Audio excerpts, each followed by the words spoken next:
Welcome into the Gurus on Reality podcast. The first time we're here on Riverside, Survivor 49, episode 11. Mike Testa and Xavier Aguiar here. And this, to me, was one of the first times all season where heading into an episode, I couldn't really tell what was going to happen at the end of it. Now, given the events throughout, I started to form a conclusion, but I was happy that at least we got a turn. Mike, what did you just think off the top initially about how this episode kind of came together?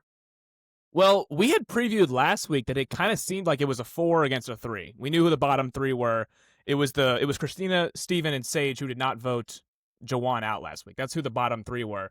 But we did kind of hint at the previews for this week's episode. We saw the Sophie Squared alliance kind of be formed. We were like, okay, are they going to flip on this 4 voting block of 4 that just voted together, along with the extra vote that Savannah had last week at Tribal Council? But we kind of didn't know where this was headed. We figured, okay, maybe Christina, Steven, or Sage. Probably Steven at the pecking order because he's the biggest physical threat of the 3. Christina and Sage just can't win challenges. That was evident again today. But I think we figured one of those 3. But other than that, it was like kind of an unpredictable endgame. Like, we really didn't know for sure who was like the clear-cut target heading into this episode, or who was going to for sure go home if things went a certain way. Yeah, let's get right into it. This is how we've been doing it the last few weeks, and I've enjoyed it. So, right off rip, we come back from Tribal, and this is when Jawan gets blindsided. So, there's definitely a weird vibe in the air. It's very evident that Christina and Sage in particular are taking this fairly hard. Riz admits right off rip that he didn't need to use the fake idol play. He just saw Christina beat him to the punch, and he was like, well, you know, it's gotta be a showman. Yeah. No, I think he wanted to play it first. It was kind of anticlimactic the way it went about it. He wanted to play it and then get Christina to play hers. It actually ended up working. She played hers anyway. So I think the reason why, we did not know why he did all the antics there. Apparently, and he's confirming this, the fake idol was just a ploy to get Christina to play her actual real idol, which they all knew that she had. And she we did gave it him too much credit, Mike, because we said last week that we thought it was potentially to gauge Yellow Soph's reaction, to see if she was startled about this, and then he would realize that she's not on their side. It wasn't as orchestrated as that. It wasn't as sophisticated. It was simply, I'm Riz God and I'm a showman. That's it. Yep, he wanted his big moment. So that was kind of funny. And then we get to see Sage kind of give Yellow Sophie the riot act, where she's like, I can't believe you did this. And she's sobbing. You handed Savannah $1 million. And this is not necessarily the way to get someone back on your side. I just don't understand why Sage thought this was beneficial. It was clearly emotional right after Jawan goes home. And it just felt really strange to me because Yellow Sophie can't really say anything to her in this moment. She's trying to console her, but Sage is having none of it, obviously, as she should. But this, to me, was very weird. This is where we get to see the rift of Sage and Yellow Sophie. For whatever reason, she is most upset at Yellow Sophie. And I think this is interesting because this was orchestrated by Rizo. Rizo is the one who started, like, kind of putting the pieces together to target that other side. And Savannah and Blue Sophie were the ones who secured Yellow Sophie on their side. So Yellow Sophie was kind of just a means to an end, as we really see throughout this episode. So it feels like she's blaming the person least responsible for all of this. So I'll take it a step further. Yeah, I think Rizzo and Savannah wanted Sage out, and I think that Yellow Sophie was the one that actually kept Sage of the 2. I think Yellow Sophie wanted Jawan. Yellow Sophie was steadfast last week's episode of getting Jawan out. So in effect, she kind of the 2, saved Sage, yet Sage won't even look at her. So it's kind of funny how that all planned out. But yeah, so to go back to your point, just Yellow Sophie is the one doing damage control. So remember the last 2 episodes, we've seen Jawan and Sage be the ones doing damage control, because now they've burned both sides, both alliances. Last week's episode, it was Jawan doing damage control against Steven and Christina. This week's episode, it's the flip. It's Yellow Sophie's now the one doing damage control with her former OG members, of Hina members, which is Steven and Christina. And she kind of tells us in the confessional she never felt a part of their core, which we, I think, kind of agreed. We sniffed that out earlier. Her and Christina had odds in the initial tribe swap of the 4. So we kind of could see that happening. But then she tries to do damage control against Sage, and that's where your point was. She is not even looking at Yellow Sophie. And I'd say the theme of this episode, Mike, is everything revolves around Sage being an emotional player. And she said it's all about her. She seems to not understand because she calls out other people for perhaps making too emotional of moves. But in reality, she's the one who's She's playing done the whole emotional the entire game. The lack of self awareness we've harped on for weeks now has been apparent, and it really comes to a head in this episode because when's the last time Sage has made a good read? It's been a very long time. She's been stuck on trying to get Savannah out, and her vendetta against Savannah has clouded everything around her, the moving parts, and it has really not allowed her to be a good ally for some of these people because she's only had a one-track mind of getting out Savannah. She really hasn't been able to adjust when Savannah in particular has won immunity or the looming threat of Rizzo using his immunity idol on Savannah. So with Savannah out of the picture, Sage has just not been able to rebound, and her reads have been really wrong. And she makes a point early on in this conversation with the two soaps where she basically says she doesn't know if she can trust them. But my thing is, if you're wrong, you're going home anyway. So you really don't have a choice to trust one of them here. And it seems like early on, both soaps are going to work together, and that kind of dissipates throughout. But what did you make of Sage early on in this episode? Because she's clearly livid about the Jawan vote, but she's just all over the place here.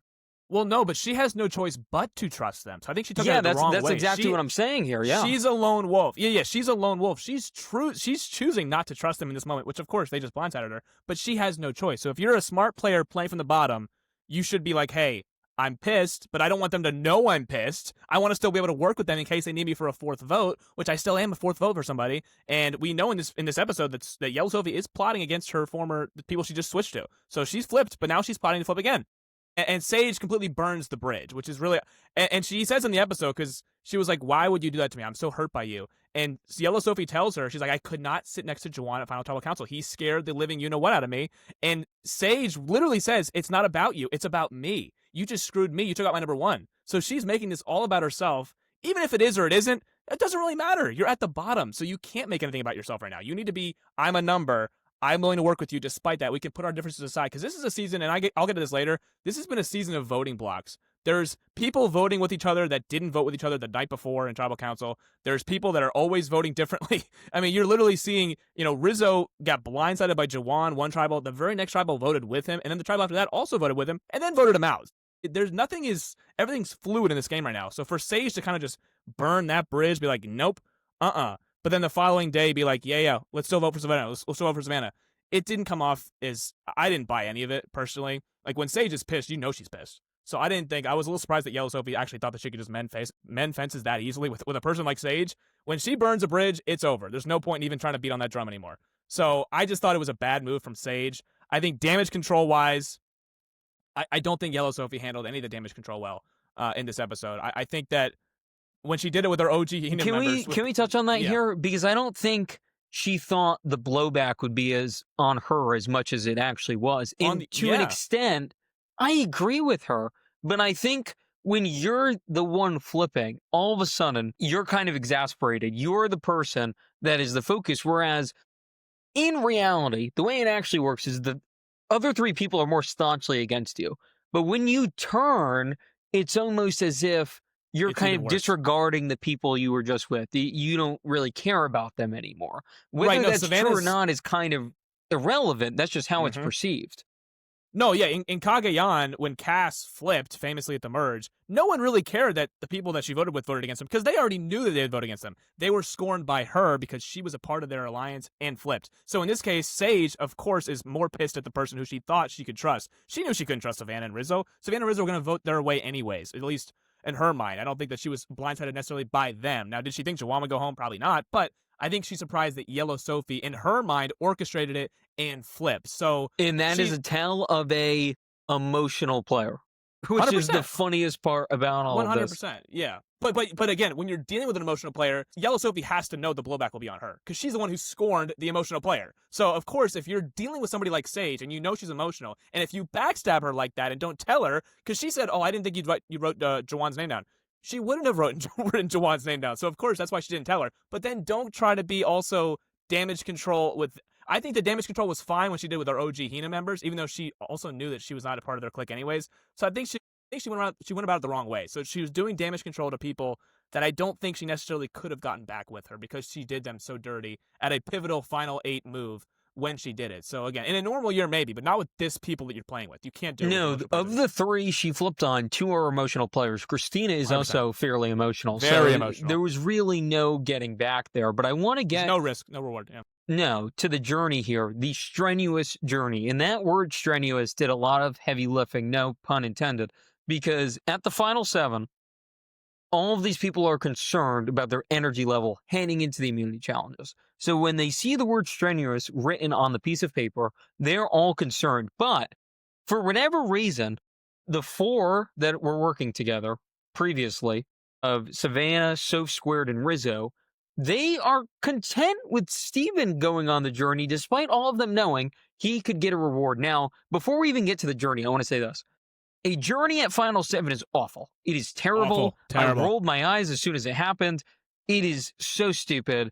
It is too prevalent of a time in this game to be handing out rewards like they're candy, especially for just completing something minor like this and not finding an immunity idol or something of the sort. We haven't got one in like 5 or 6 episodes, and they just plopped one in now. It's like, why? What are we doing now? Why did they just throw a curveball? Felt like the producers manipulating the show, because it was going to be a little bit too obvious how the next votes fall. And if Steven didn't win immunity, they were just going to be plucked off one by one. And as soon as he lost, the final 4 was going to be obvious, the 4 that have been working together the last few weeks. So it felt a little manufactured. Yeah, I didn't like it whatsoever. But it did make solid TV. I'll say that, even though I hate the idea of it, the concept of it. At least it made good TV, because Steven essentially what he had to do was run around an entire island, and that was pretty fun. He had to scale some massive rocks. He made a comment after that it was essentially like rock climbing more than anything, and he showed incredible endurance here. It was really impressive what he did, and sure enough, he does it. He completes the challenge, and his reward is a block vote. And I was irate because I was on Twitter at this time. I was watching in real time. And I saw people say, he did all that for a block vote? Are you kidding me?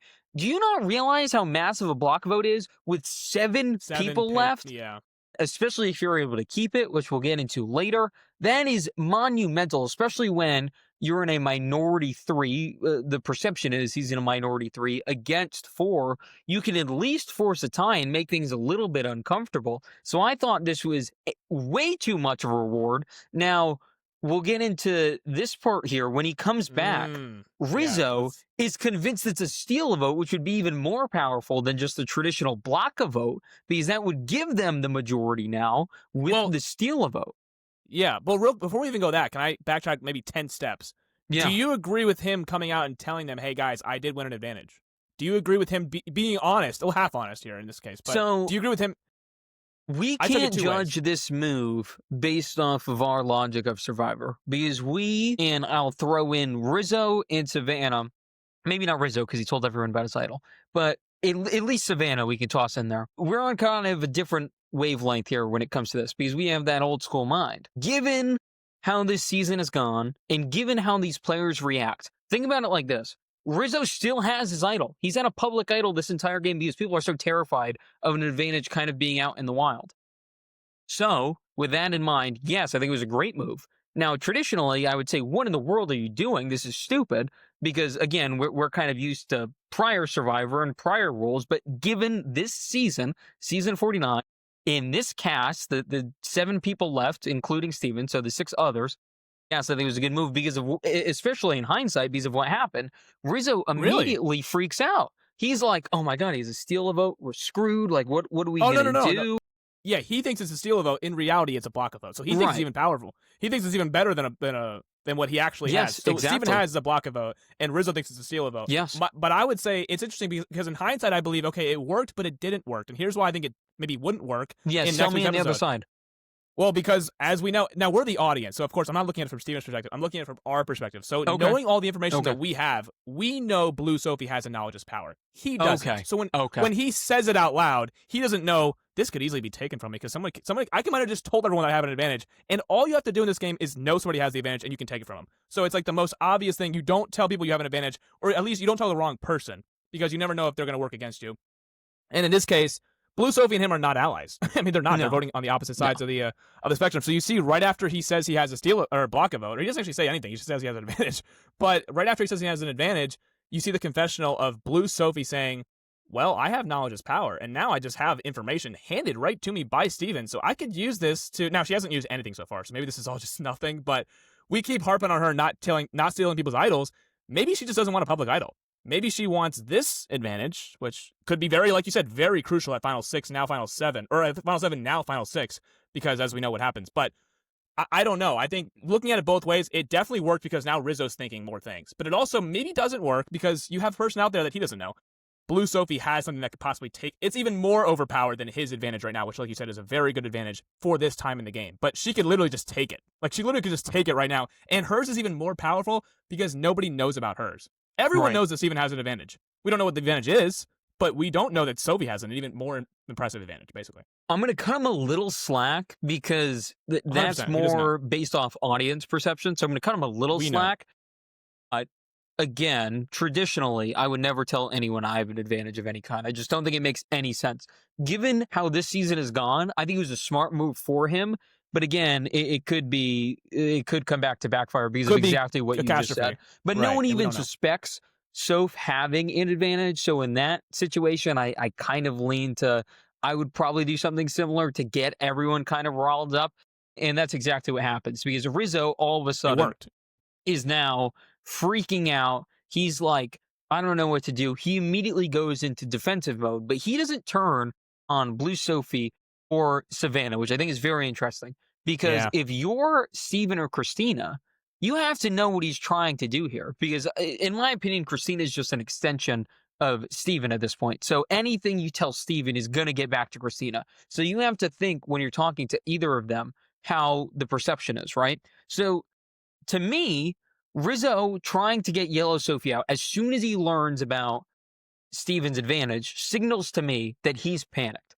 So to me, I would try then to get Rizzo out because he is so worried about this being out into the ether that he is trying to throw people under the bus, which is Yellow Sophie in this instance, who is the ally he's least close to. Because to me, what he's doing here is he thinks one of his allies is definitely going home. So he's trying to essentially shed the one he is least trusting in, which I don't think Steven catches on to, given how he reacts to this.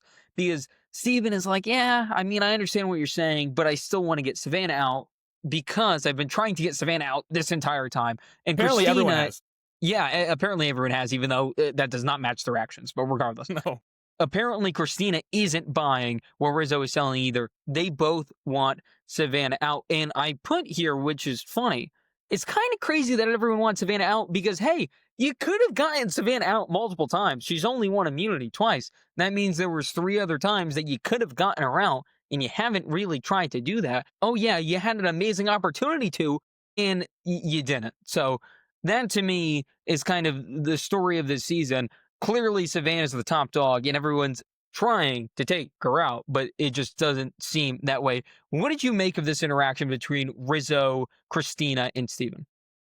Well, I do want to touch on Savannah real quick. So she has gotten votes at every single tribal that she hasn't won immunity, at least in the merge portion of the thing. So outside of the Nate vote, she's been immunity, received votes. Jawan went home, and then obviously we know tonight she receives more votes. But I thought it was an interesting interaction. I think that now this was the one you're talking about, the reward challenge, because at the reward he's telling Christina and Steven this. So this is when he first pitches Yellow Sophie. Well, it's actually before that as well, because Christina gets the information from Steven and is talking about how she just still wants Savannah out. That's why I said, and this is apparent to me regardless, but that's why I made the comment that Christina is just an offshoot of Steven. And into my opinion, if you're looking at it from Soph squared, and Tage's perspective, you have 2 duos, and I haven't really heard anyone make that point yet, which is why I was kind of confused on how this ended up here, because there's 3 of you in the middle, and there's 2 duos on each side. So if I'm the middle, why wouldn't you want to break up one of those duos? And to me, it's never really pitched as that. It's kind of these 2 ladies are really good at comps, and then Steven is also pretty good at comps, so we want to get one of those 3 people out. but it's not about numbers. And at this point of the game, I would think numbers are more of a talking point. And I'll really hone on this in a little bit, but this interaction to me kind of shows short sightedness in these people because they do want to get Savannah out, which is technically getting rid of a duo. So I grasp that. But they still haven't had a backup plan. They've never had a backup plan. It's Savannah or bust, and that's why they're in this position. If they were able to adapt and then get Savannah out eventually, whenever the time is right, they'd be sitting in a much better position. They are so honed in on Savannah, it clouds the rest of their judgment. Right, they didn't cut her off at the knees in this case, which remember you mentioned a couple tribals earlier. If you take out Blue Sophie, it all works out. But they decided to take out they wanted Alex out instead, which is like, why did you take Alex out at that time of the game? And I'll get to this. Actually, I'm not gonna get to it right now. I'll get to it later. At the reward is when I had my notes here of when Rizo pitched to DL Sophie, because I think at the rewards, I think maybe it's this one he mentions that she's never been on the wrong side of a vote. At least that's when I picked up on it 1st. Maybe he said it earlier. But his pitch about getting Yellow Sophie out is that, and he tells it to Christina and Steven while they're sitting there, is that she's been on the right side of every single vote, and now she's won 2 immunity challenges, and she's coming off an Mike, can I jump in? I think Yeah, this is the 100%. most overrated Survivor stat of all time because you can be on the right side of the vote for as long as you're in the game until you get booted out. So if that's the stat keeping you in, you can just get voted out later, can't you? Right. But X, in this cast, everyone's perceived as a threat. So just any statistic in there is like, oh yeah, by the way, so here's the thing. Not only has she won 2 immunity necklaces, which means immediate threat, because here's the thing, she's already a physical threat by them. By their perception, she's a physical threat. She's won 2 immunity challenges. Now Rizo adds, she's also a strategic threat because she's been on the right side of every single vote. She's been dictating votes, even though she really hasn't. But he's selling, he's making it out like she's this 2025 car when she's maybe like a 2011. It's one of those things where it's like, here's this car that's really, really good. It's not busted up at all. It's even got this and this and this. It's almost like he's a salesman. And they're buying it because they already believe she's a threat. Remember, she's not really a part of their core OG Hina. She's actually said it herself. So they don't really trust Yellow Sophie anyways. And Rizzo's kind of just like, shoving her under the bus at this point. He's like, I'm actually going to drive over her with the bus and even say even more things and compile. It's almost like what he did with Alex, where he was kind of like making things up as well. In this case, it's a correct statistic of that she has not been on the wrong side of every vote. She also hadn't been to tribal until the merge. So she's only been to tribal council 4 times. So it's not like that crazy of a stat where she's like controlling votes. She never was on the losing tribe the first half of the game. But they are perceiving her as a threat anyway. So any kind of added, threat level of, hey, she hasn't been on the wrong side of it. She's never been blindsided in this game once. Every single person she's written down, they've gone home. That's a big threat to people like Christina and Sage or other emotional players that aren't thinking like, logically, even though they already believe she's a threat. So it's not like this pushed them over the edge. They already thought she was a physical threat anyways. You want to know what this showed me? And I mentioned this at least 3 episodes in a row, and I'll do it a 4th. For as good as Savannah is, who's dictating everything right now?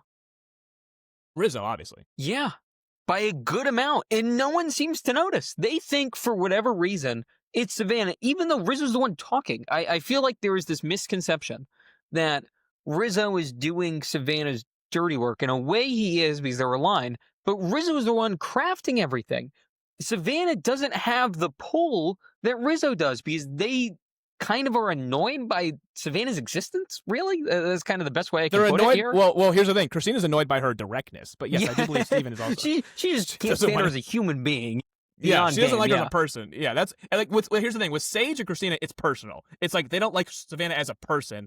With strategy level, I don't think they dislike Rizo as a person. I think they dislike Rizo as a strategic player. Christina can't trust him as far as she can throw him, and she can't throw very far. Sage doesn't trust Rizo either, but I think they can put up with him or maybe tolerate him more than Savannah. They want Savannah out, A, because they believe she's a strategic threat, but also they just don't like her. Like, let's not beat around the bush. They don't like Savannah as a person. No, and even the Sophs, though, I feel like we saw today, there's an underlying, we like Savannah as a person, so the opposite effect. We like her as a person, but we can't fully trust her, which is why Rizo, to me, is playing the best game by a good amount at this point. I think he's really widening the gap because it seems like everyone kind of trusts Rizo for whatever reason. I don't know what it is. I don't know if they trust him, but I think they're less threatened by him. Yes, for sure. That's obvious. Because of that, he's able to get what he wants. He's manipulating everything at this point. And I think some of it has to do with his logic. He has really strong logic points. And again, if this is a different cast, it might not work the same because you can kind of see through how he's getting to his points and why he's saying. Because I think it's important in these kind of shows Why are you saying what you're saying right now at this exact moment in time? He's trying to throw Yellow Soap under the bus because of, as I mentioned earlier, because he thinks he's losing an ally, so he might as well lose the ally he trusts the least. That's why Least he's of the doing four. this, Yeah, right? exactly right. Whereas they are just seeing it as Rizzo's just making a great point. He doesn't want to go home. We understand that, but what he's saying is actually pretty true. And so, because they're so caught up in his mist, they're kind of foregoing the point that I just made that he has an ulterior motive to this, which is kind of progressing his own game. Now he sees an opening. Rizzo's kind of been knocking on the door of some of these challenges. He hasn't really been able to break through. If you take Yellow Sophie out of the mix, now he probably slots in as the third best challenge person, you know? So Yeah. that really opens the door up for him to get the necklace and progress his game going forward. That's why I believe it's mutually beneficial. I don't think Rizzo's coming at them with some ridiculous, let's vote out this person. No, It makes it's no a sense. solid claim. It is. Yes, because he knows also she just turned on them. So they are already scorned by Yellow Sophie. Yes, so he's not coming that at them. too. Yes. There's already dirt on Yellow Sophie. A, it's mutually beneficial because she's a physical threat, like we already mentioned. B, she just scorned them and voted against Jawan. And C, you know, Rizzo's kind of been the one getting people out that he wanted. Outside of last week, it felt like that was more dictated by Savannah and Yellow Sophie. She did also win immunity, so she was in power. But Rizzo's been getting who he wants out. But in this case, if you are if you're Christina and Steven, why would you want to keep Yellow Sophie in the game? And we find out, obviously, now we know that Steven has a block of votes. So why would he even need to use it right now? If he can get Yellow Sophie out, who their own alliance is turning on her, it actually works better for his game because he can keep his advantage for one more tribal council. He doesn't have to use it right now. So if they're turning on their own, why would you, as a minority in Steven and Christina's case, say no to this proposal? It's honestly, I'm not saying this is not. I'm not trying to take flowers away from Rizzo. I'm saying, in this case, as the minority, why would you say no? There's no upside to saying no to this proposal by Rizzo. They're eating their own. In this case, we're not with Yellow Sophie anymore. She's turned. She is a part of their 4. There's 7 left. If their 4 is going to take out one of their own with 7 left, I'm saying yes no matter what. So I'm not saying that Rizzo didn't orchestrate the whole thing. I'm saying, why would they say no? It's beneficial to them, for them to get their own people out. I think it takes the heat off the people that are actually running the show. I think that's why I'm giving Rizzo so much credit here, is because in reality, it should be a vote on Rizzo or Savannah, and he somehow masterfully, again, deflects that. And when he is planting the seeds to Blue Sophie and Sage, I'm thinking in my head during this time, surely someone's going to see through this guy, right? Surely someone's going to make the comment and try to flip this on Rizzo. And spoiler alert, it just doesn't happen. It just doesn't happen at all. And this is the point where Sage seems like she's going to, but then again, just relates it back to Yellow Sophie. Her vendetta is ridiculous. She accuses her being cocky and just too much. And it's all about Sage. It's all about Sage. It's all these accusations of everyone else is bad and mean and rude and annoying. But in reality, it's kind of looking inward. It's you actually doing all these things. It's you being emotional. It's you being way too cocky for what you've actually accomplished throughout this game. And to me, just getting old. How many eye rolls did you have during every Sage scene today? I was like, oh, here we go again. She had what we call go away heat, which means when she's on the screen, I wanted to change the channel. That's what it felt like to me. It was annoying. I was over it because, again, when she is offered a chance to vote out Savannah, who she's been wanting out for 5 straight episodes now, she's so scorned by Yellow Sophie, she immediately turns and forgets all logic. She's saying, wait a second. I'm pissed at you now. I need to get you out. Even though I'm not the one orchestrating it. Rizzo's doing it. I'm just doing his dirty work again, getting who he wants out again. And it's forgetting all. So I just think that he's playing. And again, I'm not trying to diminish anything Rizzo's doing. I think he's playing with, by and large, a lot of emotional. It's an emotional cast. It's a cast that kind of thinks emotion first, feeling first, logic second, maybe even third. But it's again, I'm not. He deserves a lot of credit for continuing to get out the people he wants to get out and deflecting threat levels. Somehow, I think the Alex thing was the biggest one because I didn't think Alex was a threat at all. I think he was playing the middle, which Jawan was also doing, and now Yellow Sophie was also doing. But and Sage was doing.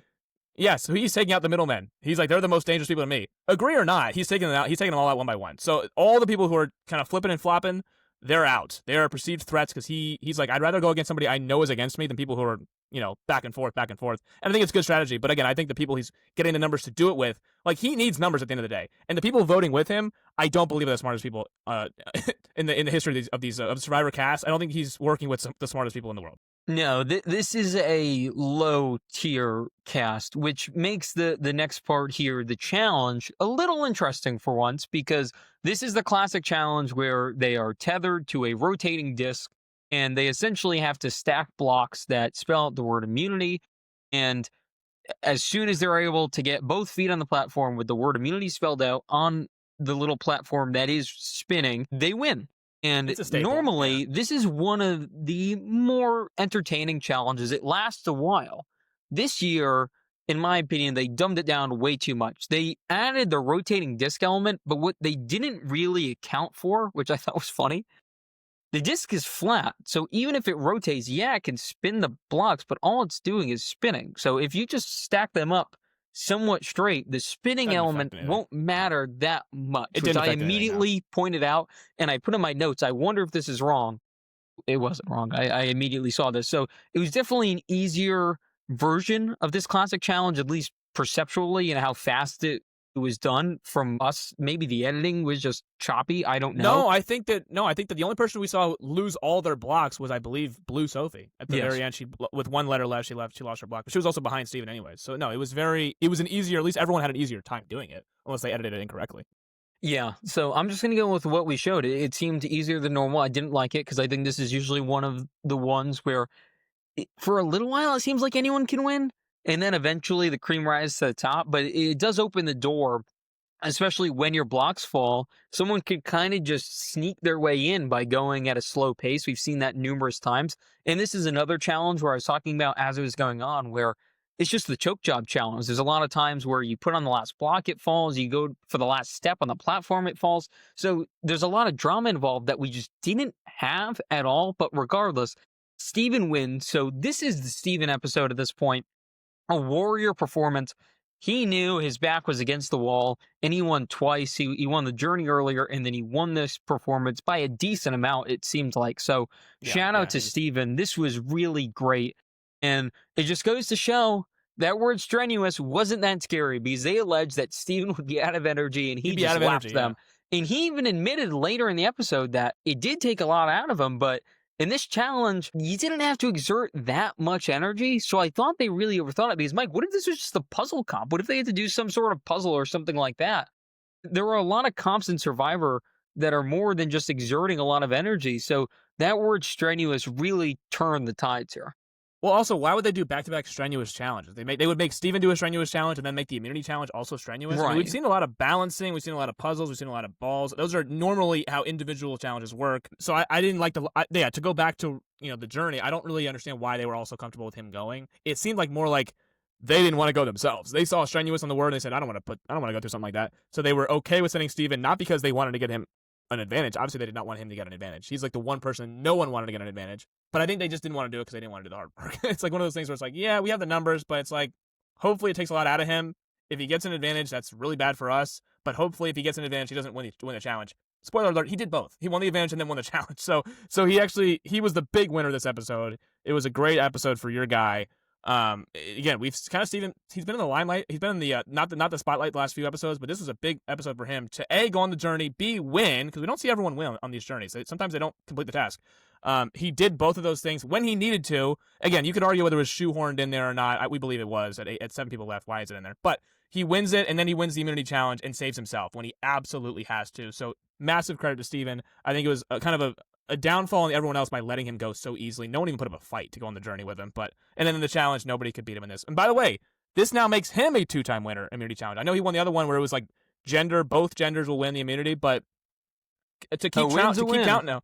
Yeah, to keep count now, Savannah's won twice, he's won twice, Yellow Sophie's won twice. Those are the only 3 people to hold the necklace. So he's now boosting his threat level, even though he had to win. So it's not like, you don't want to win the challenge. Obviously you have to, but now he's got 2 immunity necklaces. And it seems like in this cache, if you win even 1, let alone 2, you are a huge threat. We've seen that with Savannah and Yellow Sophie. So as I mentioned earlier when I jumped ahead a little bit, Rizo was really spinning the Yellow Sophie gear afterwards, because there is a reward element. He chooses Christina, obviously, and then he chooses Rizo, which I thought was a good move, because you don't want all the opposing 4 together to kind of scheme and figure out what they're doing. You want to break it up. I think that's a big misconception on shows like this. And often nowadays, there's so much tape out there, if you will.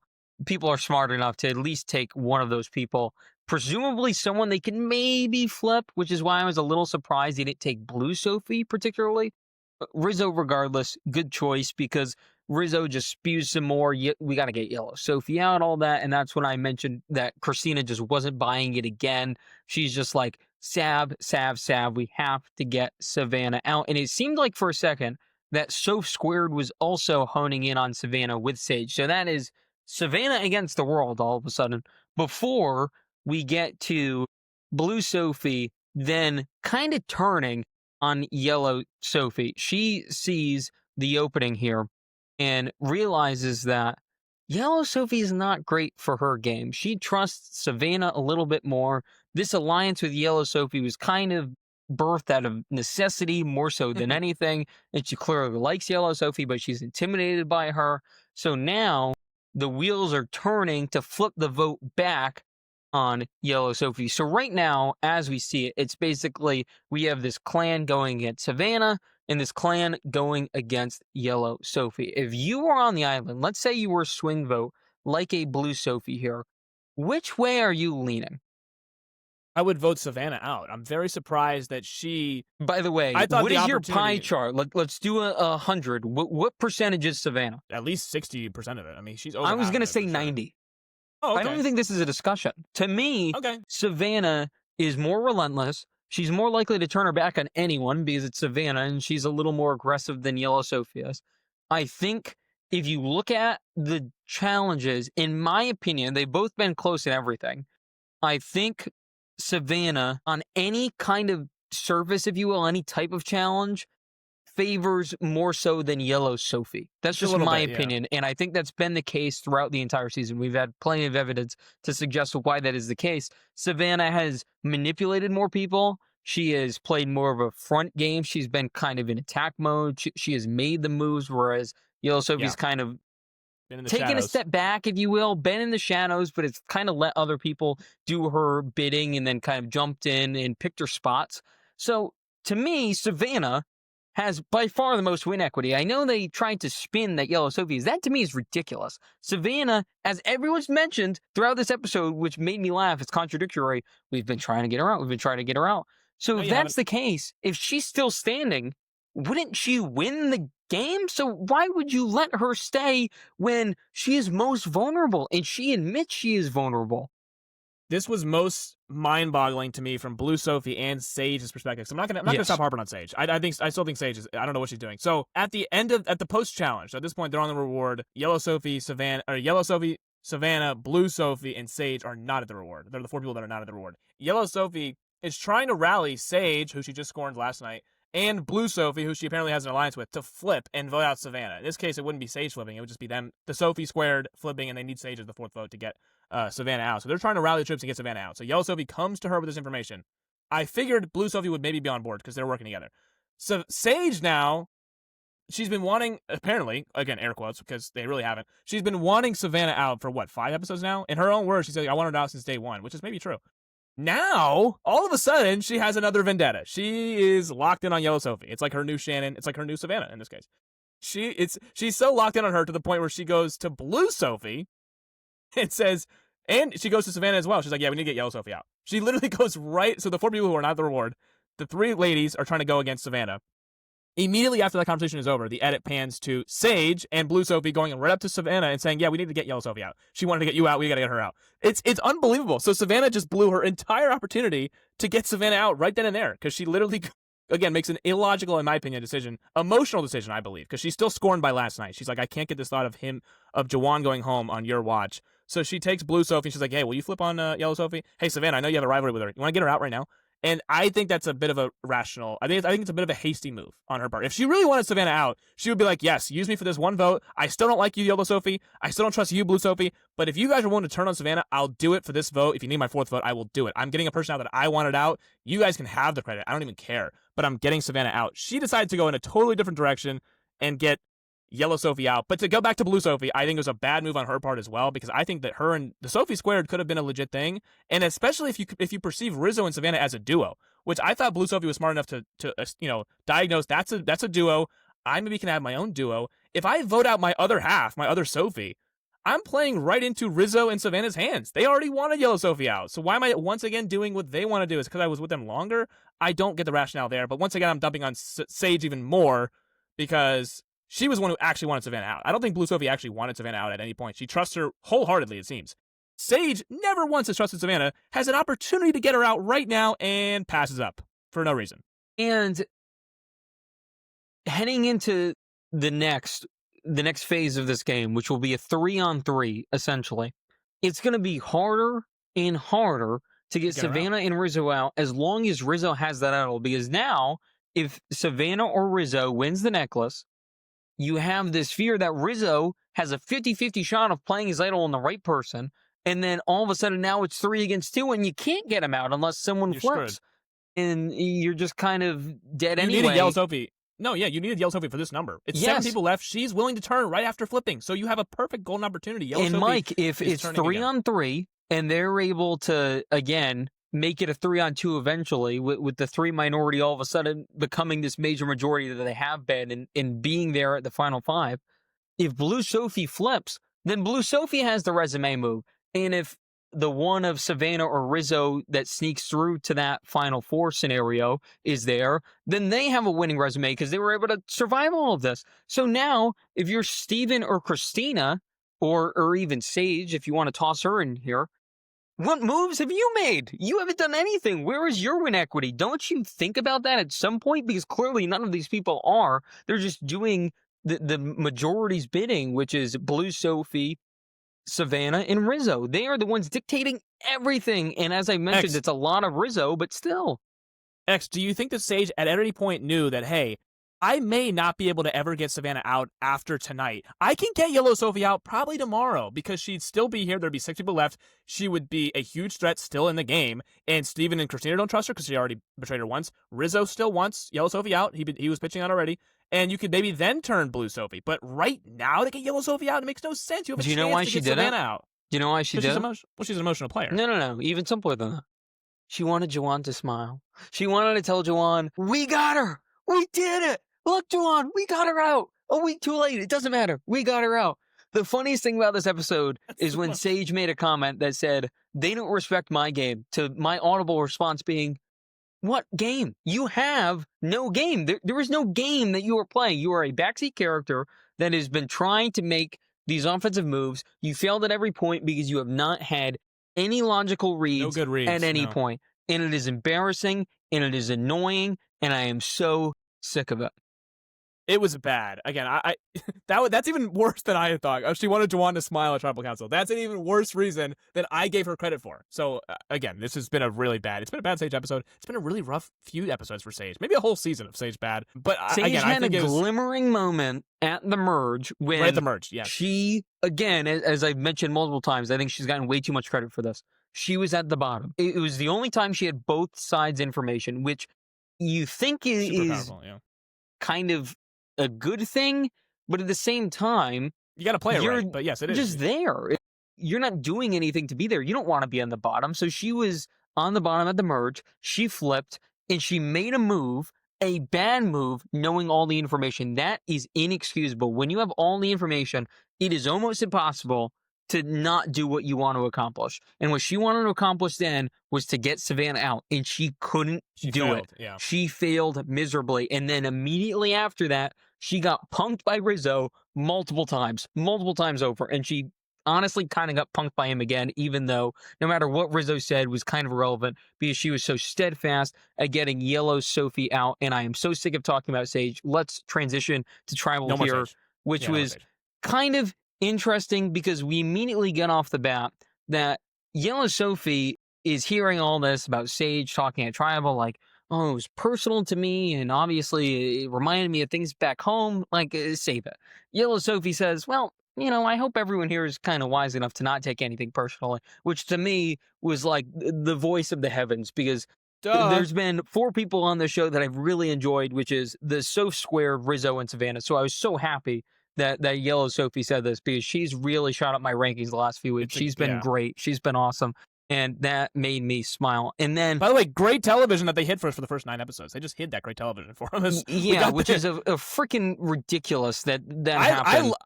Yeah, by the way, I loved the freak out on on Christina for just being a decoy. I loved that. I was like, more of that, more drama. I want to see that in my reality television, but they just hit it for us for the first 7 or 8 episodes. Very weird, but go ahead. She is an outward shot to me of getting a callback. I don't know if she lasted long enough. Maybe she needed to last a round or two longer, Yeah. but I really like her. I think there's something there. I think she's one of the best, like, all-around women I've seen the last few years as far as competition, strategically, all that stuff. I think she has a really good all-around game. Take out that one episode, which was like the worst episode ever, when MC went out and she like word vomited everyone like for that whole episode. Take away that one really bad Yellow Sophie episode. She's been a really good player. I think she's been awesome. I think she might very well could get a callback. Again, take out that one episode where she was really bad. I think she's been fine. Again, tribal council here, and I want to again to double point here. Steven confirms again that he has an advantage. Do you like confirming once again that you have an advantage at tribal? Double now the jury confirm? knows. The double confirm goes now Jeff. Well, Jeff knows anyways, but now the jury knows that Steven has an advantage, and he publicly tells them that he has an advantage. Do you think the jury would like that him saying that publicly out in the open at tribal council? Depends how he uses it. If he uses it wisely, I think they like it, but that's kind of setting yourself up for failure, because if you're not able to meet expectations and it gets taken, then you kind of look like an idiot, and then there goes your game. But right. My favorite outward comment is Christina saying, yeah, I'm going to vote for Savannah tonight. I wrote that down in big bold letters. So that was the most hilarious part. What? What are you doing? And this is as much praise as I've given Yellow Sophie. Christina is an inept player. She found a group idol, essentially, so she has that going for her. That's the only thing she's done this entire season. She compared herself to Cirie. If I'm Cirie, I want a defamation lawsuit, because that is insulting. Because Cirie is a pillar of Survivor history, and Christina is a bad footnote. And I can't believe she said this, and she's like, I don't really hate Savannah. I just really dislike you. I really don't like you.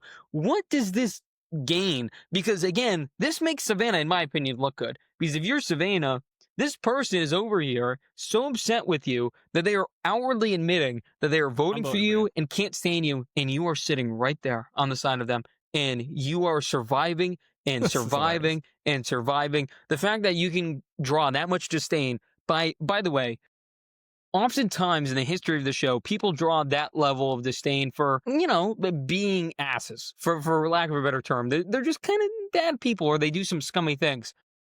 Savannah's crime, she's a little too blunt. That's her crime. And you might not like that, but my God, it's not like she didn't kill anyone here. So the fact that we're getting this kind of rage from Christina is a little weird, and she cited personal differences. Okay, sure. But again, she's allowed to have her opinion. I just think it's not strategic, it's emotional, but this does not help you in any way. It makes you look actually ridiculous because you can't get her out. This person that you hate so much, that you can't say the word hate, you strongly dislike so much, you can't get him out. No, I wrote that in my notes. I said, so Christina at Tribal says she's openly voting for Savannah. Interesting tactic? Again, now I predicted heading into Tribal, I'm assuming Yellow Sophie goes home. Because I think Rizo has the numbers regardless. But I also think that Steven and Christina will also follow suit. Why would they want to be on another bottom of a 4-3 advantage here? I think that Steven, it would be beneficial for him to vote Yellow Sophie out because he can protect that block of vote for one more Tribal when he actually needs it. And I figured Christina would follow right in line with Steven. So when she outwardly says, Savannah, I'm voting your way, I'm like, wait a second, is that 2 guaranteed votes towards Savannah? Because I know Yellow Sophie's going to vote for her. Christina blatantly says openly in Tribal Council, I'm voting for you, Christina. So I said, wait a second, unless Christina's openly lying at Tribal Council, which doesn't give off Christina energy. She's this very open book, honest. She hasn't been very manipulative this whole game. So I'm like, wait, is she choosing now in the middle of Tribal Council to be like, yeah, I'm voting your way. Psych, I'm voting that way. That doesn't seem like something that Christina would do. So I thought she was all over the place in this Tribal Council. I was like, what is she doing? Why is she saying that outwardly? And then she's not even going to do it. So, I mean, we find that out later. But this was so confusing. If it's a psych, maybe choose your words a little bit better. Maybe just say, No, X. She's outwardly going after the person that she's not even going to vote for. It's just terrible gameplay. She's like, I don't like you at all. I don't like you at all. I'm also not even going to write your name down. So it's like, what are we doing? So by the way, when we're both at camp later tonight, don't talk to me. Even though I'm not going to vote for you right now. I'm going to keep you in the game, but don't talk to me after this. It was very strange. I've never seen a tactic like that where you're not going to vote somebody out, but you hate them. You're going to keep him in the game, and you're going to see him later tonight at camp. It's like, what are we doing? So you're just burning another bridge going forward. She's not going to vote for her tonight, but she also doesn't like her. Very, very strange. I've never seen that ever happen openly at Tribal Council. Yeah, and I wrote down at this point, Rizo is somehow going through this unscathed, which makes no sense to me. No one's even looking at the guy. No one's mentioning him. He's just there. He's like, "Oh, you Well, hit her? Okay, yeah. the only reason why it okay." makes well, here's the thing. The only reason why is look at the cast. I mean, look at Christina. Look at Sage. Look at I mean, these people are kind of all guns are at each other. You know, they're all. It's like a cat fight. I mean, they're not looking at Rizzo because they're so caught up in emotional disdain towards Savannah, who was with Rizzo. By the way, And this is the perfect time to take a shot. We argued about Savannah earlier, and Rizzo in particular, because he feels so confident right now in this 4-on-3, and maybe he shouldn't. I wrote down earlier that maybe he's a little bit too confident right now. This but late in the game, yeah, he's just a confident guy. It is what it is. But I thought he'd be a little bit more cautious the way he's approaching things. But right now, he's chest pumped out. He's looking around like, okay, no one's mentioning me. Cool. So somehow Rizzo is just sitting around and he's fine. And that's that. And Sophie immediately gets voted out. It's a Yellow swift Sophie, vote. Yellow Sophie. Yeah. Good. Now let's do this. We are retiring the colored Sophies. No longer. So now when we refer to Sophie, it is the aforementioned blue Sophie. I'm so glad you corrected me that time because I will never be corrected on it ever again. So yellow Sophie, this is the last episode, yellow Sophie will be emphasized here. She gets voted out very, very unanimously. And the reason I say very unanimously is because I thought surely someone is not buying what Rizzo's selling. Surely someone's gonna, whether it's a small sector, maybe it's the Christina and Steven sector, maybe they try something. I don't know. I thought surely this would be not as lopsided as it ended up being. But you see Jawan, Sage got her Jawan moment. He's flexing in the turtleneck. He's like, get her. All right, we got her. Get her. Get her, Sage. Get her. Sage is not making the decision. No, Sage, this is all Rizzo's, has like no this real is all impact Rizzo's doing. This. Yeah. Get her, Sage. It's a really Rizzo's getting her for her, but okay, that's fine. Yeah, whatever you want to say. But yes, Jawan smiles at Tribal Council, which is ultimately what Sage wants in this very depressing game that she's playing. Yeah, so congrats to her, and Sav is front row with a stone cold smile with the reaction. They should have just had this over her head as a little caption. I can't believe we did it again, because that's what I was thinking. I cannot believe, and I've given Rizzo a lot of credit, but we have to give Savannah some credit here too. They just keep doing this. They just keep pulling rabbits out of the hat, aces up the sleeve. Every analogy you want to use here, they just keep doing it. And they are running laps around these people. And if you were curious on why they are on season 50, you've had weeks of evidence now. It's not even debatable. And you could make the argument they're dominating a weak cast. Sure, I guess. But you can only play who's in front of you. It's like sports, you know? Exactly right. We've seen a lot of weak casts previously. Like, it's not like all the cast recently have been stacked. No, they haven't. We've seen some. I mean, you're not fond of last year's cast, obviously. I can go back and point to other new era post 40 casts, and I'm like, okay, do these guys really know what they're doing? So it's not like they're playing against the worst cast we've ever seen. There's some smart people on this cast, but they also got rid of them already. So no, I think Nate was something. Yeah, we have a few goats left, but I think Alex was something. I think Yellow Sophie was something. I think there was definitely some things. I think Jawan deep down was something. I don't think he always honed in. He had more moments than Sage, at least. Jawan had some, you know, for sure. But I think MC's last episode wasn't great, but I do think the screws were going. I think she was thinking about the game. It wasn't Christina where she's like oblivious, and if someone's direct with her, she can't answer. Like, she's not like an emotional, just, damsel in distress kind of player. So yes, those people are still in the game, ironically enough. So yes, Rizzo's getting out all the thinkers because he wants to be the only thinker left in the game. And now Steven's a thinker as well. So he's saved himself tonight, but by and large, there's like two goats with Christina and Sage, and then the other side of the house, to use a Big Brother term, and it's Rizzo and Savannah's army in this case. Yeah, and that's why I'm interested here. Do we get a blue Sophie turn? Because it feels like it's kind of trending in that direction. And this is where we're going to talk about the next episode here, because the previews didn't show too much. It was basically the only point of emphasis was Steven showing that he has the block vote and he's ready to use it.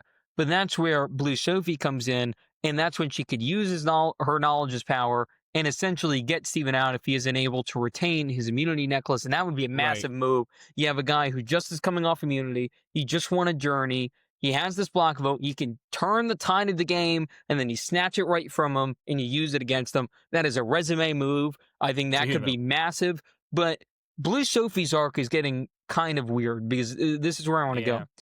Blue Sophie's had multiple chances to use her knowledge power. She's had a chance every week with Rizzo still there, but Ample we chances, complained when she didn't use it on MC. We thought that was a little bit strange. And this week, she was clearly comfortable. I don't think she was in any real danger of going home. Her name was never mentioned once. Well, we complained again when she didn't use it for Christina. Christina used it last time. Yeah, Christina as well. Yes, I even it's been so long. I'm forgetting about the times that she hasn't used it. So many chances, by the way. So many chances to use it. And tonight, she didn't really need to use it, but it could have got a little sticky. She shouldn't really, in my opinion, want to lose Savannah because Savannah's still her cover for now. For now, you have to get rid of her eventually if you're Blue Sophie, but I think you need her for another episode or two. I really do. So I think, again, tonight was another time. Could she have used it? Maybe she was content with Yellow Sophie going home. She read the room properly, and we can give her credit for that. But next episode, if that knowledge is power is not used, Blue Sophie, in my opinion, has no chance of winning this game. No chance, because one of Savannah or Rizzo will make the finals, and that person will win, and that is that. It is over. Write it in stone. That's that. They've been hunted for too long. One of them will skate through just based off pure numbers at that point. And that's that. She needs to start playing this game. And we like Blue Sophie, and she's been on the right side of a lot of votes. She aligned with the right people, if you will. She really did, out of necessity at the time, but she stuck with them. Numerous times she's been able to leave them, and she hasn't, which is, that has to count for something, that she has stayed loyal to them. And she played a pivotal part and kind of getting them the numbers as well, because she was perceived as someone who could flip. So she was getting some information, from the other side. She was using that to her advantage by bringing it back to Savannah and Rizzo. So Blue Sophie right now, common case was that well scene with Christina telling her the entire split flow plan. Yep. She trusted her enough to tell her the whole plan. But yeah, go on, continue. She's not working with, she's getting information from the other side, which is really important to their alliance. So Blue Sophie right now, in a weird way, is in a driver's seat because we've seen throughout this entire season, there's only been two people who can win this game in our minds right now, which is Savannah and Rizzo. And you can put them in any order you want. I think right now, actually, I think I'd have Rizzo first. If he's able to articulate the moves he's made, I think he kind of have my vote right now. He'd edge out Savannah. But Blue Sophie is kind of hanging around. She's kind of hanging around. And I think Steven would need a miracle. He'd have to win out. He would need pretty much everything to go his way. And I just don't think that's possible. So Blue Sophie's the only one outside of that core duo that can kind of make a move. What do you see about Blue Sophie heading into next episode? Everything you said about it has to be used by next episode, I just want to retweet that because I've been saying kind of Final 6 is the move to make. You can't rely on Final 5 and then, because remember, Final 4, there are no votes. It's all, you send them into fire, and then that could be a resume booster. So you don't really want to send someone into fire and possibly send them home, but also could possibly be a resume booster at the end. So you have to get somebody out at Final 5, but more importantly, I think Final 6 is the time to make a move. That is the time to make a move regardless. You cannot wait till Final 5 to make the move, and that's way too late in the game to do it. So in my opinion, she's had a bunch of chances. She's got really one more chance, maybe 1.5. But Final 6 is she's going to, and to go back on the previews did show us Steven kind of showing the advantage. He's unraveling the paper. He's showing somebody, I think it's him, Christina, and somebody else. I don't know exactly who he's showing. I didn't see it. We'll assume Sage for the sake of us. Sage, maybe Blue Sophie, if he believes that she is ready to flip. I don't know who it is. I'm just going to assume one of those two ladies. But I think that's huge. And Rizzo and Savannah believe they're in the driver's seat. In the preview, it says they believe they control who goes home. So I think Rizzo even tells Savannah, we control who goes home right now. I don't think he knows. And he does the Fortnite L dance when he says it, by the way. He does do that, yes. I don't think he knows exactly what Steven has. Well, clearly he doesn't know exactly. He thinks it's to steal a vote, but he also does not know it's a block a vote. So he thinks that, Steven can steal one of their votes. Which is not that powerful. It's only a block of vote. But it's funny that Rizzo has that much confidence right now with Final 6, knowing the people on the other side have the perhaps that is after, let's say, Savannah wins immunity or something, and then Savannah has immunity, Rizzo has the idol. Perhaps that's when he says that. That's immediately where my mind went. Right. We don't know because of the edit. We don't know when he said it. But yeah, that's a good point. I think the other interesting thing, too, is in another season, Rizzo's brashness maybe could have hurt him.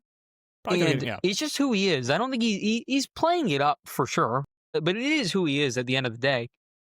I'm curious to see if that ever comes back to bite To him. cost him? Yeah. I think, yeah. I think in reality television, you're playing a character, so to speak, anyways. I mean, I've watched we know Big Brother, it's the most performative. You have to be performative to get on these shows. Like, you have to be good TV. You cannot be dull in front of a camera and get on these shows, unlike our girl Lauren did, in fact, do that on Big Brother.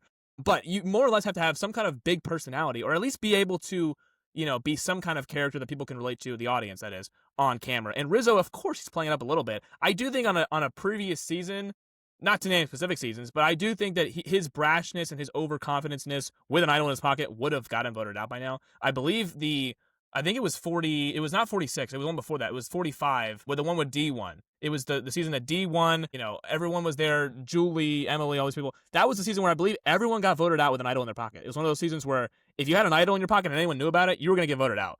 This season, they're so petrified of the idol that they're not going to vote the person out with the idol. It's very strange. But I think in another season, maybe if Rizzo hung on to it one tribal too late, he would have been burned by now. But I think it's the people he's playing with are kind of too.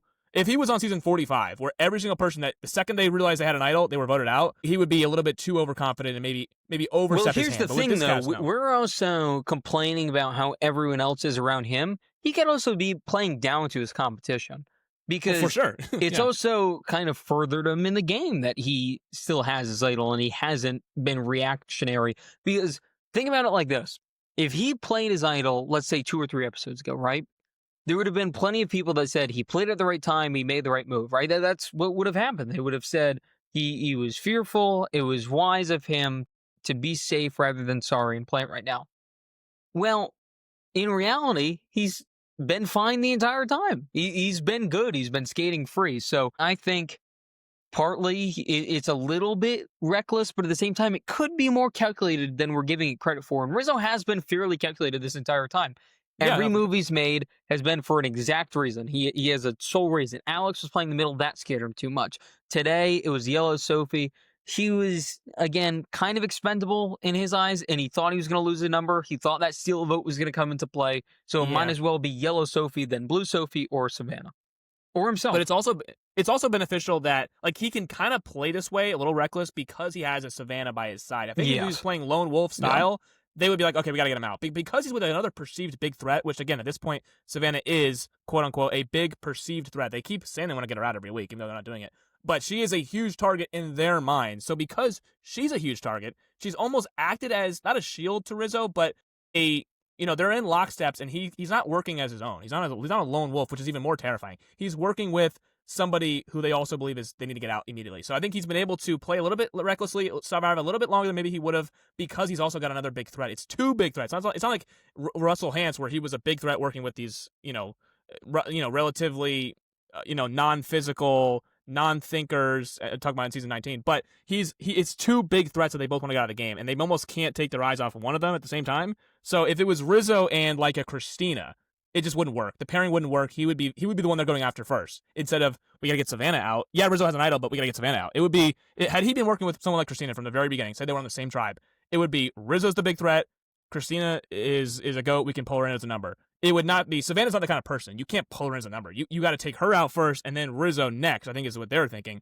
And obviously that's why Rizzo's been able to play a little bit of a freer game. I mean, he's able to kind of overconfidently play his hand and be, this strategist that he's, not the biggest threat on the beach, which is good for him, even though maybe we perceive him as the biggest threat on the beach, but they do not. Yeah, because we know this show, and some of these people clearly don't. But this is where I want to turn gears to. So there's 6 left. It's Rizzo, it's Savannah, it's Soph. No qualifier anymore, just Soph. And then it is Christina, it is Steven, and it is Sage. So of that 6, I want you to tell me where this goes now, because I think it's easy to say, well, the 3 people that have ran the last few weeks continue to do so, and they are the final 3. But oftentimes, this is the time where someone tries to take a shot. Someone's like, okay, maybe my resume isn't quite there, or I just want to get out the other people that could win, so now is my time. So how do you foresee this going right now? Because I'm curious how our tune changes in just 1 week's time. So right now, what are you thinking? First of all, do we have to keep calling her Soph? I mean, she's the only one left. We can forget the Soph. We can just call her Sophie now. I mean, she's the only Sophie left. Sophie Sophie going forward. But I think it's one of 2 things that happen.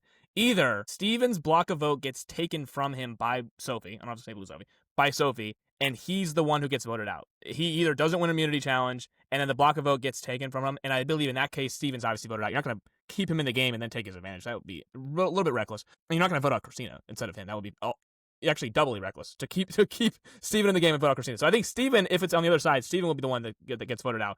If he uses his block of vote correctly, and Sophie once again does not take advantage of another advantage in the game that she can take with her knowledge of power advantage, I think if Steven uses it correctly, I believe he would try and take Rizzo's vote because Rizzo has the idol, forcing Rizzo to play the idol. And I think in that case, Blue Sophie might be the one that gets the boot because I think Savannah's going to win the next challenge. Do you think that is too? Here's my problem, because I thought the same thing. Do you think that it's too obvious? Because to me, if I see someone takes my vote, I know they want me to play that idol. So I feel like Rizzo's smart enough to kind of see right through that. I guess the pushback to that is, if your vote is taken and you play the idol on someone else and you are wrong, you are such an idiot, it's not even funny. Like, you are screwed. Even if you think that's a great move, and again, obviously with hindsight, everything's a bad move if it doesn't work out, and everything's a great move if it does. But if that doesn't go in your favor, that is just so disastrous, you're not getting a call back, so. Well, let me play a hypothetical here. Say Savannah wins the next immunity challenge. Yes. Are the other side of the house, or the other side of the camp here, are they dumb enough to not just eventually? Maybe I'm giving them too much credit. Yes. Are no, they eventually going to? Yes. Are they eventually going to smart enough? Are they eventually going to smarten up? I don't even need to hear where you're saying yes, they're dumb enough. Okay, but are they eventually going to smarten up and realize maybe we throw the majority of the votes on Rizzo and make him play the idol? I don't know. We could have done that 5 episodes ago. Should we eventually just throw 3 votes his way and hope he plays the idol? But then, if that's your case, here's the problem with that. If he plays the idol, Steven's gone, and then there's Christina and Sage's chances of doing anything. Then they're done, because they have no potential chance. At least if Steven's there, he can kind of orchestrate some things. He can puppeteer a little bit. Without Steven, they're just dead on arrival. They're already done. They don't realize I know, it yet. They're already done. They are now more dead, I guess. I know, but they needed the 4-2 advantage. That's what they needed. They needed Rizzo and Savannah to be by themselves on an island, and they needed the 4-2 advantage. That's the only way they could have gotten out of this. And right now, they are at a Mercy's. I mean, really, we literally said it. Steven needs a miracle to get to the end. He really does. He's only 3 challenge wins away, but it feels like it's so far away because they've now missed on their opportunity to get Savannah out 3 times at this point. She's only won immunity twice. She's been vulnerable 3 times, and they failed every single time. The Nate one, then the Jawan one, where they were left in the dark, and then now this one right now. They choose to vote out Yellow Sophie. They go along with Rizzo's plan. So now you have no more path. Rizzo has the numbers. Unless Blue Sophie flips, then in that case, Rizzo would be in a 4-2 disadvantage. But then he has the idol, and Savannah can just win a necklace. So they're not even that. There's not enough avenues for them to get who they want out specifically, but they do have to eventually make him play the idol. I mean, just at least do that. At least as a parting gift, make Rizzo play the darn thing.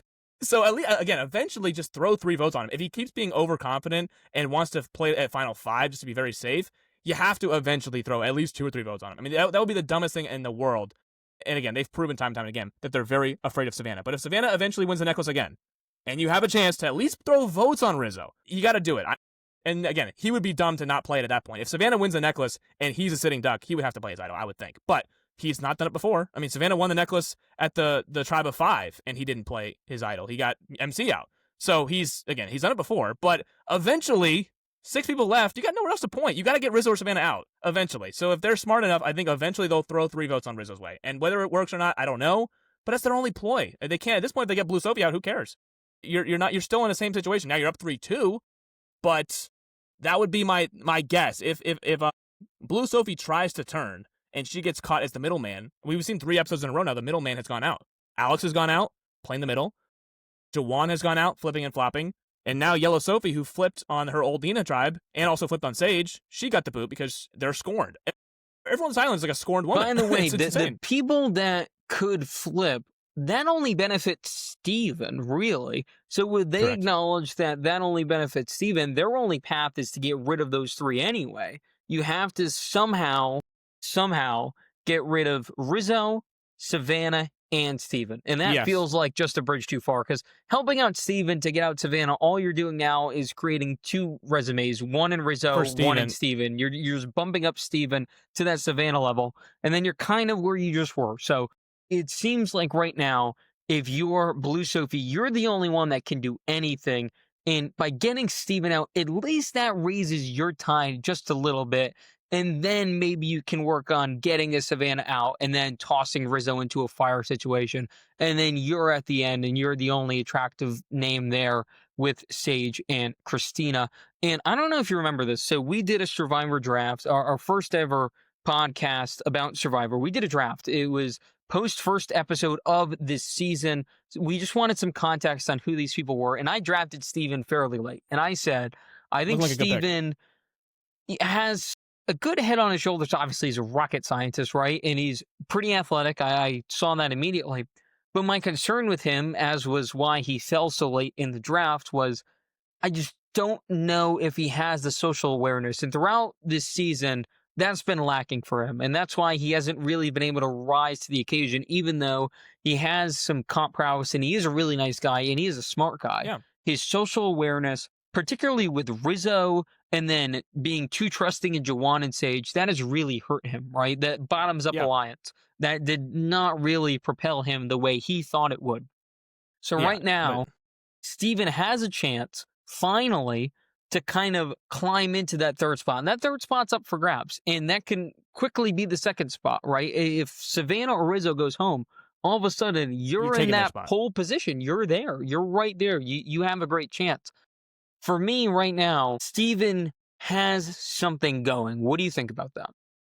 He definitely has something going, but again, he's got to play it right. He's got to play this block of vote very, very correctly. It feels like, to me, the path for him would include using his block of vote to somehow get Rizzo out. If he's able to get Rizzo out, he, again, takes that spot on the mantle. That's now the biggest move of the season. And I'm assuming if this happens, that means Blue Sophie didn't use her knowledge as power. It feels like for Blue Sophie, she has knowledge of both advantages in the game. She knows both of the advantages that are in the game. Rizzo has an idol. Steven has a whatever it is. She doesn't know exactly what it is. She knows it's an advantage. She doesn't know if it's a block of vote, a steal of vote, whatever. The rumors are it's a steal of vote. In reality, it's a block of vote. But she knows he has an advantage. So she knows the two advantages there. If she fails to use either one of them, and if she fails to get out, in her mind, she has to get out Steven and Rizzo in whatever order to have any chance to win this game. Like she really does. Because then she can make a case in Final Tribal Council. I knew they had two advantages, and I was able to smartly use one of them to get it myself, and then get the other one out as well. And then do you think Savannah is so perceived as unlikable that she has a chance at a vote against her? At a jury, yeah, I think people might just not like Savannah. Like maybe Sage just doesn't want to give her $1 million, and that's why her vote would go to Blue Sophie. So she has a chance. I mean, we've seen juries that have been bitter before. Yeah, she's not Blue Sophie anymore. She's Sophie. Knock it off. Correct. My bad. Sorry.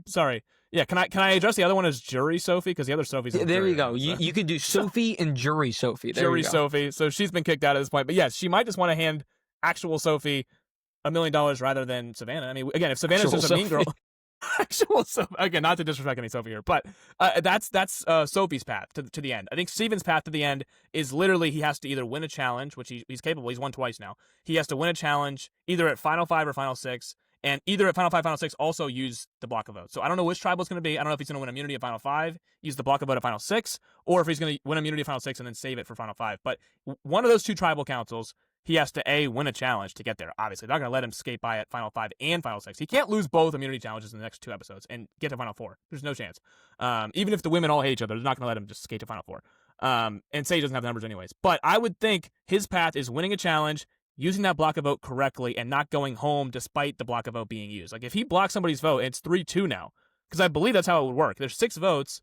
If he blocks, say, Rizzo's vote, then only 5 votes will be red, unless I'm thinking about this incorrectly. There's no stealing it. You're not going to there's no 6 votes going to be red. So it'd be 1 vote is null and void.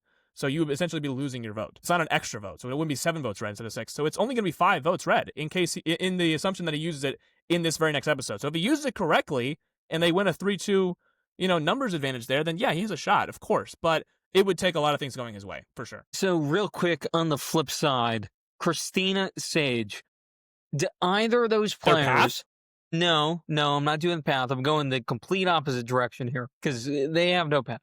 Christina, Sage, do either of these players rank, in your opinion, in the new era, in the most frustrating to watch on a weekly basis?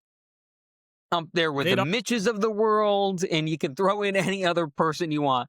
Because to me, they have to be at least in the conversation, right? I think Christina's in the Sue conversation. Sue, who famously just kept putting dirt on her face and wanted Kyle out the whole At time. least Sue was really competitive in competitions, and she was Was losing good. to someone basically a third of her age fairly consistently. So I Yeah, want no, to give Sue a little bit of credit, at least comp-wise, she has that going for her. See, I'm not going to give Sue any credit comp because Okay. I think every single challenge that Sue won, I've seen smaller, older women win those challenges. Mama J, the season before, won all the same challenges that Sue won, and Okay. Sue was getting beat by Kyle, who's got the biggest feet in the world in these little balancing challenges, and she was losing to him, and she was so caught up on getting Kyle out, this nice Southern boy. I don't know why. And again, she kept putting dirt on her face. I was not a big Sue fan, but I'll leave Sue in season 46, whatever that was. But yes, Christina and specifically Sage is easily the most eye-rolling, frustrating person on screen because it feels like she plays the whole game personal. And again, Survivor it's social, it's strategic, and it's physical, and it feels like she's only playing a third of the game, and she's not even playing that third of the game very well, in my opinion. So I would think that she's easily one of the most frustrating players to watch on camera on reality television. Period. Christina, I just don't think she's a good player. I don't think she's frustrating, but I don't think she's, again, it's like yeah, Mitch, she's it's not like Sue, offensively bad. I think there's something with Sage that irks me where she thinks she's doing something all the time. She thinks she's doing something, and it's more mind-boggling because of how many votes in a row that have gone against her, how many opportunities that she's had to do something, and it just hasn't gotten there, and then she loses people that she's close with, and it just doesn't matter. It doesn't click with her that she isn't doing anything at all. She needs to change what she's doing. And she'll just say, if she ever saw this, she would say, oh, I'm emotional and whatever. Yeah, there are plenty of emotional people that understand they're playing a game for $1 million. And we said weeks and weeks ago, and I want to bring it up again, we did a state of Survivor when the season was going downhill.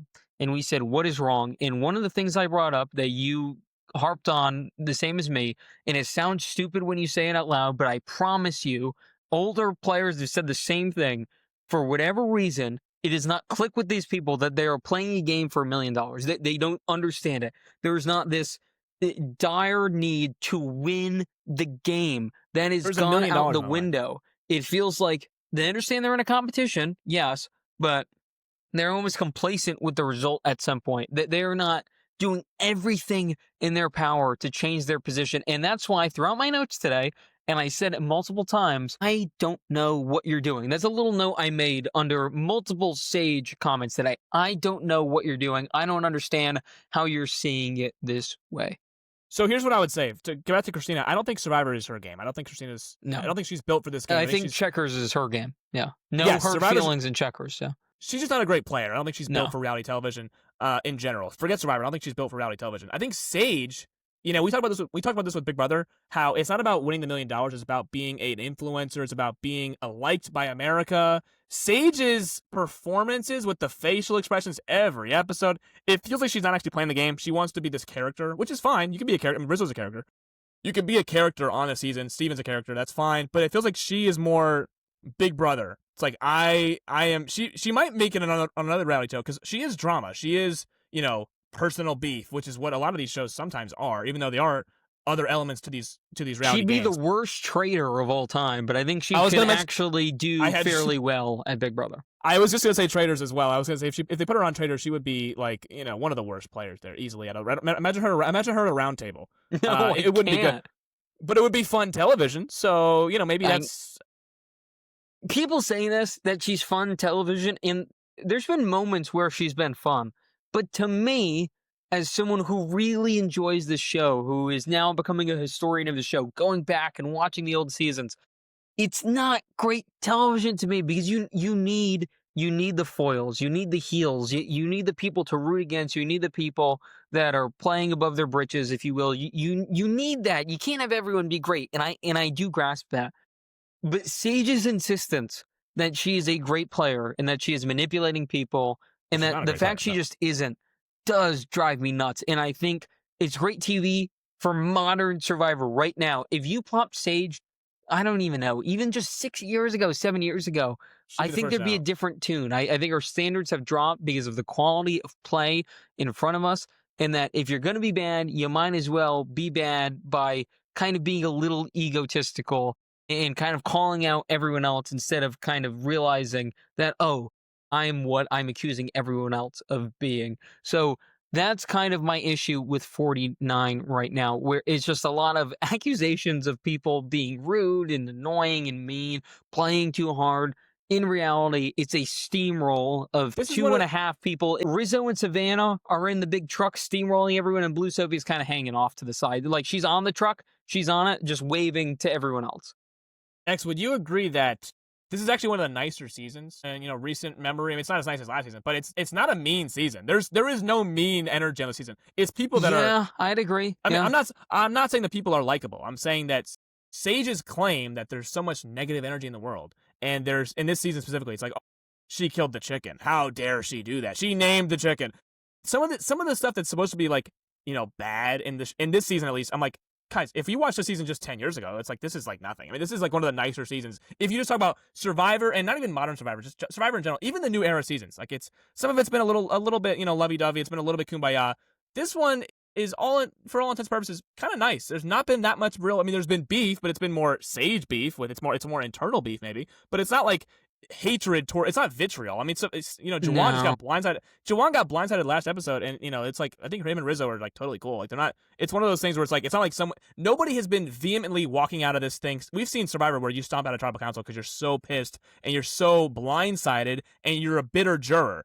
I don't see that really, at least right now. It seems like more of a Sage thing than anyone else, and maybe Christina as well, because she's just not. This is not her game. But Mike, there this season hasn't has not even that been mean. like little tiffs, little arguments about stupid things. The only one at the center of that is Sage. Outside of her, there haven't even been little tiffs about, I So don't it even hasn't been know, just like food or anything like that you see minute, very not minute. doing anything around camp. The things you've seen throughout the history of this game that cause some arguments, you don't see any of that. Not even like, I think this doesn't happen as much now, but we've seen it even just go back like 5 or 6 years. This was still a thing where people at this point in the game, maybe they were like relaxing a little bit too much, and that was offensive to everyone else. Just little Yes. tiny things like that used to Yeah. cause vote outs or at least vitriol in camp. We don't even have that right now. This is a nicer season. It The is. rudeness comes from Sage because of who she is, and Savannah for being a little bit too blunt. That is it. That's all we're getting. That's all we're getting. And again, I think that in past seasons we've seen the beef would start by camp life. It would be like, oh, you're not dragging your own weight in camp. You're not socializing with everybody. It would be that like early impressions, which again, our early impressions of Sage were not great anyway. So maybe we would have kicked her out earlier. But this game has not been a rude game. I mean, maybe again to some people, but this has been by and large, it's been strategy. It's been advantages. It's been some twists along that Jeff just kind of shoehorns in. There hasn't been actual beef, really, other than, Sage and Shannon, Sage and Savannah. It's been more like, Sage on pick your poison person. It hasn't been like vitriol or like, actual. We've seen explosions happen at camp where there's people shouting at each other. I mean, I'm thinking about season one. White collar, blue collar, red collar was like or Renault collar was like one of the biggest. Like that season was genuinely bad because there was like straight up bullying going on. There was actual like mean words, stuff that you really shouldn't say on television. This one's been very nice. I mean, it's been a very nice season. I don't know. I think Sage is trying to make this. Sage is trying to make this a very, very mean season. I haven't seen anything. Maybe that's just me. I haven't seen much, but Mike, it's not been the annoying part. This shouldn't even need to be said, but we have to say it because it's been such a topic that I we know. have to address it. It blows my mind, and I'll just say it quickly. This is why I'm excited for 50. I am praying, I am begging that Survivor gets a reset, and I think we're going to see one of two things happen. So the ratings have dipped, but they're still way above average for their key demo. They're killing their key demo, and they're also killing for like standard traditional cable TV as well. They're in the top 10, I believe, for that still, if you exclude sports, because sports are just obviously dominating that. Survivor is still really healthy. So I could see them saying, well, the show's still really healthy. We can just keep going down this path. People are still watching. Or there is a light bulb in the room that says, if we keep going down this path, the numbers will dwindle and dwindle and dwindle, and it'll get to a point where it gets a little scary, and then we have to make dramatic changes by then, and does that kill the show?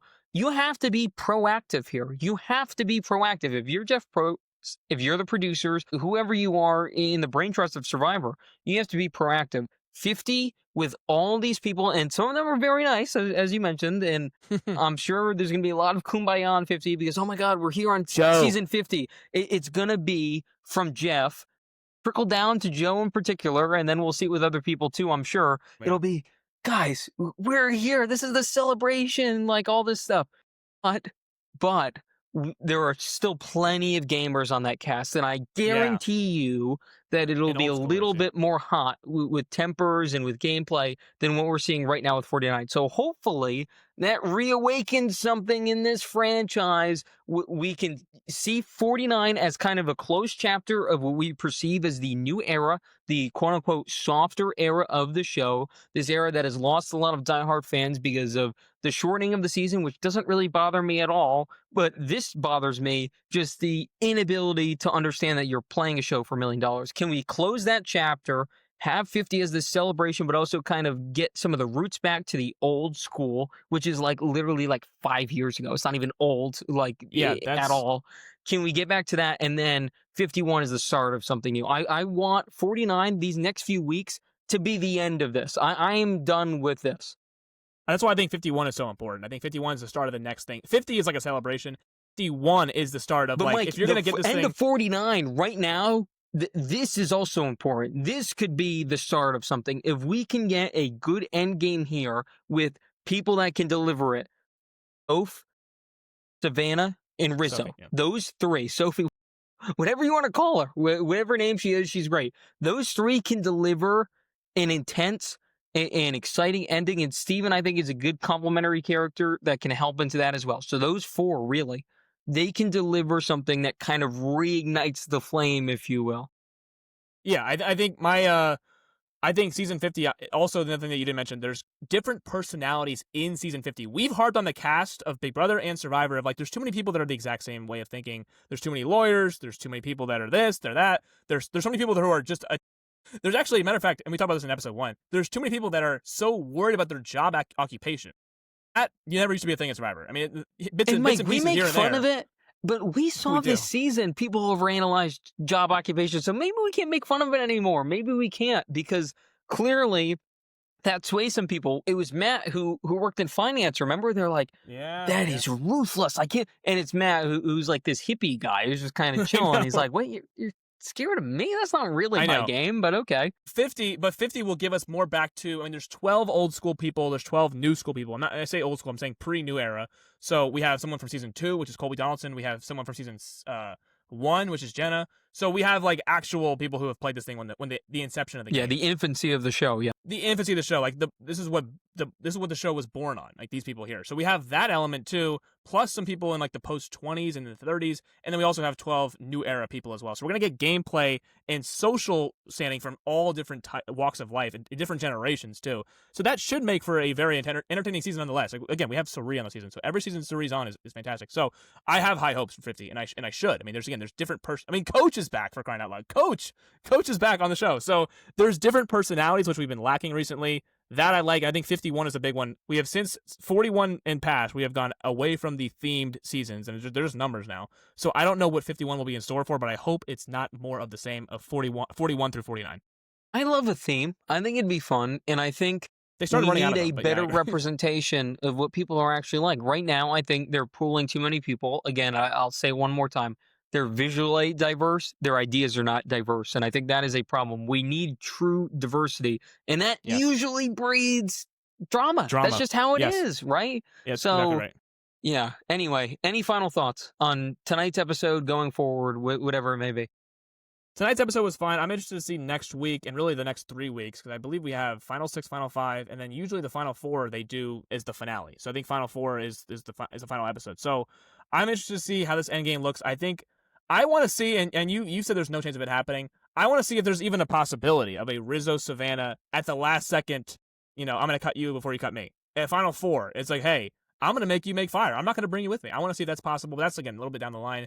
But that would be my big takeaway here, because I don't think there's any I think it's more possible now than ever, given Rizzo's current resume. I don't know if Savannah fully understands it yet, but I think she has to put it together at some point. Eventually, she'll be like, do I want to sit next to him? Yeah, Yeah. eventually she'll be like, "Do I want to sit next to him at the final three?" Probably not. I think Christina has no chance. Sage has no chance. I think Steven and Sophie, it's now or never for both of their games, Yeah. and that's where I would leave it. I think that Rizzo and Savannah, it's who gets to final three. Do they bring each other? Who cuts who at the end? But it feels like a two-horse race. Completely agree. And I just want to thank everyone. Our All Her Fault review has been unbelievable. We have shattered Insane. records over on Spotify for us. Every day, we did that review, I believe, 2 weeks ago now. Every day, it just keeps shooting up and shooting up. So I want to thank everyone for that. That's been awesome to see. We put out some YouTube shorts yesterday. Those have been awesome as well. We eclipsed 1,000 views on both of those, one on All Her Fault and another on the college football episode that we recorded yesterday. So make sure to check all those things out. We'll be back soon with something. That's the thing with the Gurus right now. We are growing at a rapid pace. We're on a new suite here. Everything's up for us. But that means we're going to have to do some more here. We're going to have to, get some new gimmicks here, get some new ideas. And surely that'll be fun. We have to talk about the NBA. The NBA check-in has been long overdue. I saw your Heat lost tonight, Mike, so I apologize about that. Your face is crazy. What just happened? Did you see something? Or? So the Denver Nuggets just had 3 players go for 50 in a game. Aaron Gordon had 50. What? Nikola Jokic. Hang on. Nikola Jokic had 50, or Jokic had 55. Murray had 52. Gordon had 50 In one the game. same game. Oh no. Sorry, my bad. I read this wrong. Just this season, right? Okay, yeah. Gordon had 50 on opening night. Jokic had 55 a couple days ago. We're gonna have to do a emergency podcast after this if that was the case. I read this. Okay, I got clickbaited because the clickbait was Gordon 50 points.